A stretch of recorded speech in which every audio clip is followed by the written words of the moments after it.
ষষ্ঠ শ্রেণীর প্রিয় শিক্ষার্থী, আমরা আজকে ইংরেজির দ্বিতীয় পত্র আলোচনা করব। এর আগে আরো একটি পাঠ আলোচনা করেছি, ওইটি থেকে এটি যদি দেখো তবে বুঝতে সুবিধা হবে। চলো আজকে আমরা লেসন 1 এর বাকি অংশ দেখি। পৃষ্ঠা 1 এর বি নাম্বার দেখো। এখানে দেখো একটি গল্প আছে এবং নিচে আন্ডারলাইন দেওয়া আছে।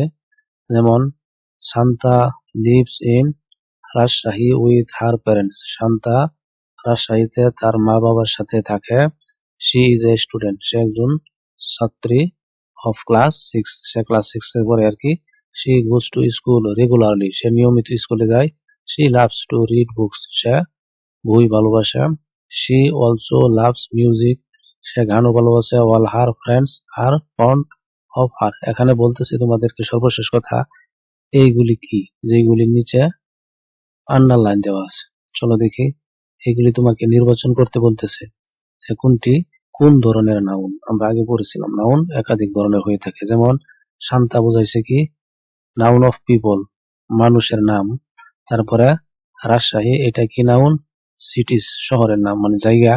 তারপরে প্যারেন্টস, সম্পর্ক, পিতামাতা যেহেতু। স্টুডেন্ট, পিপল, স্কুল, প্রতিষ্ঠান, এ ধরনের নাউন। Institute noun. তারপরে বুকস, থিংস, বস্তু জাতীয় নাউন। মিউজিক, এটাও থিংস। এবং ফ্রেন্ডস, পিপল। এখন দেখো তোমাকে বলতেছে যে তোমার বইয়ে দেখো এই শব্দগুলি আছে, এইগুলি দিয়া তোমাকে আরো নাউন লিখতে হবে বলতেছে। যেমন শহরের নাম দিয়ে তুমি কয়েকটি নাউন লিখবে। যেমন লিখেছি ঢাকা, চিটাগাং, খুলনা, সিলেট। তুমি অবশ্যই পরিবর্তন করে এরকম যে কোনো জায়গার নাম দিবে। তারপরে কি নাউন, খাবারের নাম, ফ্রুটস। যেমন রাইস, ব্রেড, ফিশ, এরকম ভাবে তোমাকে লিখতে হবে। চাইলে এগুলিও লিখতে পারো, মিল্ক। তারপরে বলতেছে নাউন অফ কি, ফলের নাম, ফ্রুটস। এই ধরনের নাউনের নাম লেখা, যেমন ম্যাঙ্গো, ব্যানানা, আপেল, অরেঞ্জ। তারপরে এটাতে বলতেছে ফুলের নাম, যে কোনো নাম হইতে নাউন। তাহলে অর্থাৎ কয়েকটি ফুলের নাম লিখবা, রোজ, লিলি, এভাবে নামগুলি লিখে দেবে। তারপর কি, এনিমেলস নাউন, প্রাণী জাতীয় নাউন। যেমন কাউ, ডগ, ক্যাট, টাইগার, এইভাবে। তারপরে কি আছে, গুণের নাম। যেমন দেখো নিচে দিয়ে দিয়েছে, এগুলি দিয়ে অনেস্ট, কাইন্ডনেসেস, তারপরে বিউটি, এইভাবে। তারপরে এটাতে দেখো প্রতিষ্ঠানের নাম, যেমন স্কুল, কলেজ, হসপিটাল, লাইব্রেরি। তারপরে সম্পর্কের নাম, ফাদার, মাদার, এভাবে লিখে দেবে, তাহলেই হয়ে যাবে। তারপরে সি নাম্বারে দেখো কি বলতেছে, নিচের বাক্যগুলো দাগানো আন্ডারলাইন শব্দগুলো লক্ষ্য করো। দেখো ইংরেজি আছে সি নাম্বারে, সেটার আমি বাংলাটা করে দিয়েছি, ইংরেজিটা বই থেকে মিলিয়ে নেও।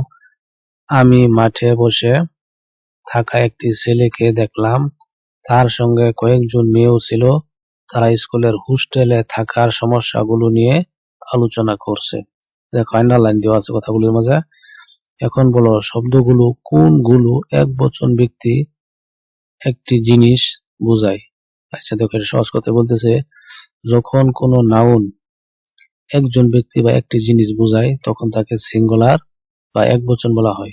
অর্থাৎ মাত্র একটি জিনিস বা একটি ব্যক্তি বোঝালে তাকে সিঙ্গুলার বলা হয়।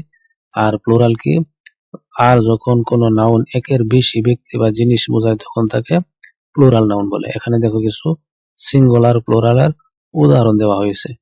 যেমন ওই গল্প থেকে, বয়, এটা কোন নাম্বার ছিল, সিঙ্গুলার নাম্বার, একজন, কিন্তু একজন ছেলে বোঝায়। তারপরে ফিল্ড, সিঙ্গুলার, একটি মাঠ বোঝাইছে। গার্লস, এখানে দেখো শেষে এস আছে, তাই এটি একের বেশি বোঝাইছে, প্লুরাল হয়েছে। তারপরে এটাতে দেখো প্লুরাল হয়েছে, তারপর এটাতে দেখো সিঙ্গুলার হয়েছে, হোস্টেল। এখন চলো দেখি, উপরের উদাহরণগুলোতে লক্ষ্য করো, বহুবচন বা প্লুরাল তৈরি করতে এস, ইএস এবং আইএস ব্যবহার করা হয়েছে। অর্থাৎ সিঙ্গুলার শব্দটাকে প্লুরাল করার জন্য কখনো এস দিয়ে প্লুরাল করছে, কখনো শব্দের শেষে ইএস দিয়ে প্লুরাল করছে, আবার কখনো শব্দের শেষে আইএস দিয়ে প্লুরাল করছে। কিন্তু প্রশ্ন হইলো কোনটা কখন বসবে, এটা কখন বসবে, এটি কখন বসবে, আর এটি বা কখন বসবে। যেসব শব্দের শেষে এস কি আছে, শুধু এস থাকবে। আবার যেসব শব্দের শেষে শুধু এক্স থাকবে অথবা শব্দের শেষে সিএস থাকে, সেগুলোর সঙ্গে ইএস যোগ করে বহুবচন করতে হয়। তাহলে যে শব্দগুলির শেষে এস অথবা এক্স অথবা সিএস থাকে সিঙ্গুলার, ওই শব্দগুলোকে প্লুরাল করতে হইলে শেষে ইএস যোগ করতে হবে।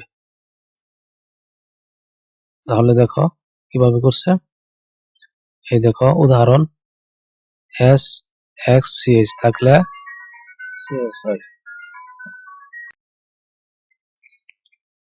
তাহলে দেখো বাস বিইউএস বাস, এর সাথে দেখো শেষে কি আছিল এস, এই প্লুরাল করতে গিয়ে এস বাদ দিছে, বাদ দিয়ে কি বসছে ইএস বসছে, দেখো এস এর সাথে ইএস বসছে। তারপরে বক্স, এই বক্স এক্স আছে, এই এক্স এর সাথে কি আসছে ইএস বসে প্লুরাল হয়েছে ক্লাস। তারপরে এই যে ক্লাসের কি এস, তাহলে এস এর সাথে ইএস বসছে।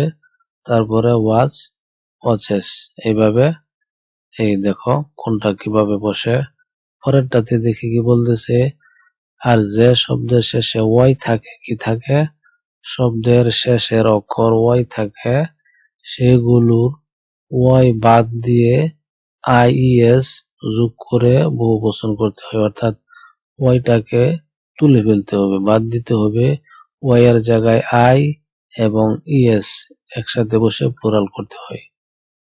এখন দেখো কখন কিভাবে বসে, যেমন বেবি শব্দের শেষে ওয়াই, এই দেখো ওয়াই বাদ দিয়া আইইএস বসে। সিটি শেষে ওয়াই, ওয়াই বাদ দিয়ে আইইএস বসে প্লুরাল হয়েছে। আবার স্টোরি সিঙ্গুলার, ওয়াই বাদ দিয়ে আইইএস বসে প্লুরাল হয়েছে। এইভাবে দেখো। কিন্তু কিছু শব্দে বহুবচন নিয়ম মানে না, এগুলোকে বলা হয় ইরেগুলার প্লুরাল, অনিয়মিত বহুবচন। যেমন এই বইয়ে এইগুলি দেওয়া আছে, দেখো উদাহরণগুলি।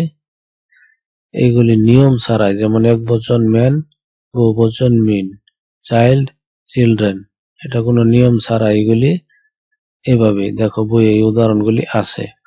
তারপরে ডি নাম্বারে দেখো কি বলতেছে, ডি নাম্বারে বলতেছে যে তোমার প্লেসেস এবং নাউন গুলো চিহ্নিত করো। দেখো ডি নাম্বারে একটা কয়েকটি লাইন আছে, সেখান থেকে নাউন গুলি তোমাকে চিহ্নিত করতে বলতেছে কোনগুলি নাউন সেই গল্পের মাঝে।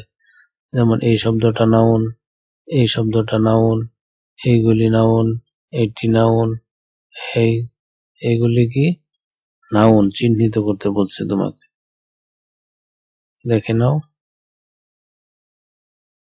তারপরে বলতেছে কোনগুলো সিঙ্গুলার আর কোনগুলো প্লুরাল। এখানে তো আমরা সবগুলি নাউন একসাথে করছি, এখন এটাকে দুইটি ভাগ করব, কোনগুলি সিঙ্গুলার আর কোনগুলি প্লুরাল। দেখো এগুলি হলো সিঙ্গুলার, ম্যান, মেনি, এগুলি হচ্ছে একবচন সিঙ্গুলারের ক্ষেত্রে, আর প্লুরালে ব্যবহৃত হয়েছে এই শব্দগুলি ওই ডি নাম্বার গল্পের মাঝে যেগুলি আছে ওইখান থেকে। এরপর দেখো ই নাম্বারে কি ছিল, ই নাম্বারে শূন্যস্থান আছে। দেখো প্রথম শূন্যস্থানে স্টুডেন্ট শব্দটি পড়ছে, দ্বিতীয় শূন্যস্থানে ফ্রেন্ডস এই শব্দটি পড়ছে, এটি হলো সিঙ্গুলার, এটি প্লুরাল। তারপরে স্কুল, এটি পড়ছে সিঙ্গুলার। তারপরে ক্লাসরুম সিঙ্গুলার, টিচার্স প্লুরাল, এইভাবে বসা হয়েছে। তারপরে দেখো এফ নাম্বারে বলতেছে write a sentence with this noun. এই যে কথাগুলি আছে, এই প্রত্যেকটি কথা দিয়ে এক একটি সেন্টেন্স লিখতে বলতেছে। যেমন লিখে দিয়েছি, এই যে 1 নাম্বার শব্দ, এই লাইনটি লিখেছি, তুমি এইভাবে লিখে দিবে। তারপরে দেখো 2 নাম্বার শব্দ, এই লাইনটি দিয়ে লিখে দিবে। 3 নাম্বার শব্দ, এই 4 নাম্বার শব্দ, এই হলো 5 নাম্বার শব্দ, এইভাবে লিখে দিলে হয়ে গেল। আজকে এই পর্যন্তই, আগামী পর্বে আমরা লেসন 2 দেখব। সে পর্যন্ত ভালো থাকো, ধন্যবাদ।